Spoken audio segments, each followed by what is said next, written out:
आस्था हमारे साथ कांग्रेस दफ्तर से जुड़ी हुई हैं। आस्था, अभी हमने बीजेपी दफ्तर की तस्वीरें देखी हैं। हलचल सुबह से ही वहां देखने को मिल रही है। पकवान तैयार किए जा रहे हैं, मिठाइयां तैयार की जा रही हैं। इसमें अगर कांग्रेस दफ्तर की बात करें तो इस वक्त वहां क्या माहौल देखने को मिल रहा है, क्या सुगबुगाहट है?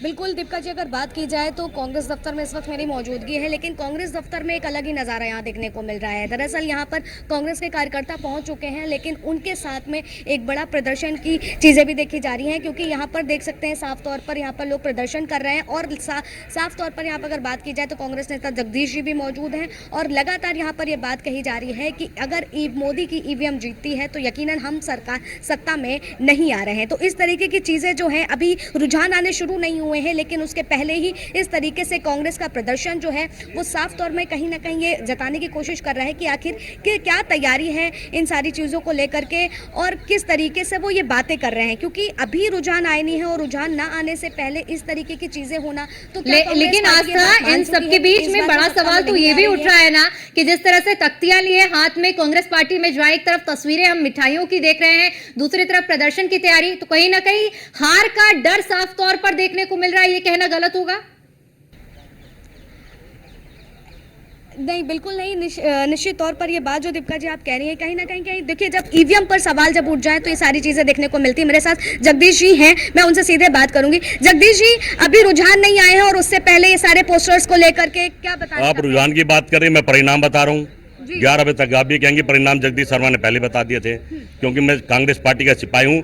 चारों तरफ नजर है कौन क्या कर रहा है। तो जगदीश जी, आप लोग मान चुके हैं कि इस बार आपकी हार हो रही है? हार तो हम सकते ही नहीं है। देश हमारे साथ खड़ा है, हम नहीं हारेंगे। हारेंगे झूठे, हारेंगे देश बेचने वाले। एक दिन ईश्वर उनको भगवान बन गया, भगवान की लड़ाई होगी, हम तो देखेंगे। लेकिन अगर बात की जाए जहाँ बीजेपी दफ्तर में लड्डू बन रहे हैं, लेकिन यहाँ पर भी उम्मीद की गई थी। वो तो 400 पार करे बैठे, लड्डू तो बन नहीं है। हमें तो संविधान और लोकतंत्र में विश्वास उठाए जाते हैं। अगर ईवीएम में कोई कमी होती तो कर्नाटका में भी इनकी सरकार बनी है, तब क्या ईवीएम में कोई कमी नहीं थी? बिल्कुल जगदीश जी, अगर बात की जाए ईवीएम पे जो आप लोग लगातार सवाल उठा रहे हैं, लेकिन कर्नाटक में भी तो आपकी सरकार है और फिर उस बीच में इस तरीके की बातें, क्या आप ये भी मान चुके हैं इस बार आप कर्नाटक में भी नहीं आ रहे? भाई मेरी भोली बहन, कुछ तो हमें देंगे वो, या सारे देश लूटेंगे से अपने आप शक्कर आ लेंगे।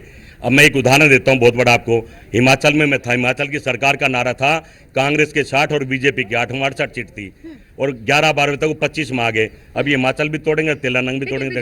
लगातार ये सवाल करती है कि कांग्रेस आज जो ईवीएम पर सवाल खड़े कर रही है, लेकिन ईवीएम को लाने वाली तो खुद कांग्रेस थी, तो आज उस पर सवाल कैसे खड़े कर सकती है? देखिए, आप पत्रकार हैं, आपको ध्यान होगा देश के प्रधानमंत्री ने सबसे पहले हम पे विरोध करा था। जिस देश लोग में पढ़े लिखे लोग हैं वो अपना नाम दे के ठप्पा लगाते हैं। वो बेचारे सच बोल रहे थे, जो हमें अब समझ में आ रहा है। तो 400 पार के नारे की बात आप लोग भी अब मान रहे हैं कि 350-60 लेके सरकार बनाएंगे, हमें 50-60 से ज्यादा नहीं देंगे। ठीक है, तो निश्चित तौर पर दीपिका जी, आपने खुद सुना कि किस तरीके से यहाँ पर जगदीश जी कहते हुए नजर आ रहे हैं कि 350 पार जो बीजेपी आने वाली है, क्योंकि ईवीएम का जो झोल है वो साफ तौर पर देखा जा रहा है। और अगर ऐसे ही चलता रहा तो यकीनन देश में जो है कभी भी कांग्रेस आने वाली नहीं है। बिल्कुल आस्था, ये बात तो पहले से ही जग जाहिर थी कि अगर कांग्रेस सत्ता में नहीं आएगी तो सारा छिकरा ईवीएम पर जरूर फोड़ा जाएगा। क्योंकि हिमाचल में इनकी सरकार है, तब आखिर सवाल क्यों नहीं उठाया गया, तब ईवीएम पर सवाल खड़ा क्यों नहीं किया, जिसका जिक्र दीपिका ने कर्नाटक को लेकर भी किया, तो तब वहां पर सवाल खड़ा क्यों नहीं किया।